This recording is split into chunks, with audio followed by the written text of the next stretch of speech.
வேங்கை வயல் விவகாரத்தில் எவரையும் காப்பாற்ற வேண்டிய அவசியம் அரசுக்கு இல்லை என சட்டத்துறை அமைச்சர் ரகுபதி கூறியுள்ளார்.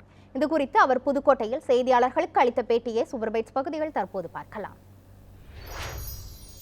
நீதியரசர் சத்யநாராயண கமிஷனே நாங்கள் நியமிச்சிட்டோம்.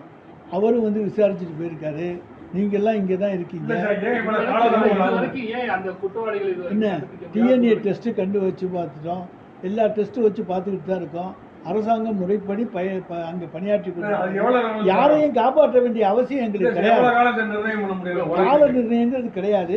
யாரையும் காப்பாற்ற வேண்டிய அவசியம் திமுகவுக்கு என்ன இருக்கு? அங்கே யாரையும் நாங்கள் காப்பாற்ற வேண்டிய அவசியமே எங்களுக்கு கிடையாது. எந்த எம்எல்ஏவோ எந்த அமைச்சரோ அதில் நிச்சயமாக குறுக்கீடு செய்யவில்லை. அங்கே ஜாதி அரசியலை வைத்துக்கொண்டு நீங்கள் ஏதாவது கற்பனை பண்ணி கொண்டால் அதற்கு நாங்கள் பொறுப்பல்ல. அங்கே எங்களை பொறுத்த வரைக்கும் நாங்கள் சத்யநாராயண நீதிபதி, ஓய்வு பெற்ற நீதிபதி, அவரும் விசாரணை தொடர்ந்து நடத்தி கொண்டிருக்கிறார். நீதிமன்றத்தில் அறிக்கை சமர்ப்பித்திருக்கின்றார்.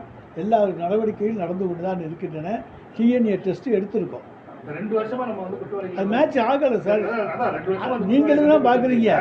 நாங்கள் எல்லா டெஸ்ட்டும் பண்ணி பார்த்துக்கிட்டு இருக்கோம். இனிமேல் அந்த ஊர் பூரா டெஸ்ட் பண்ணி அடுத்த கட்டம் பார்க்கணும்.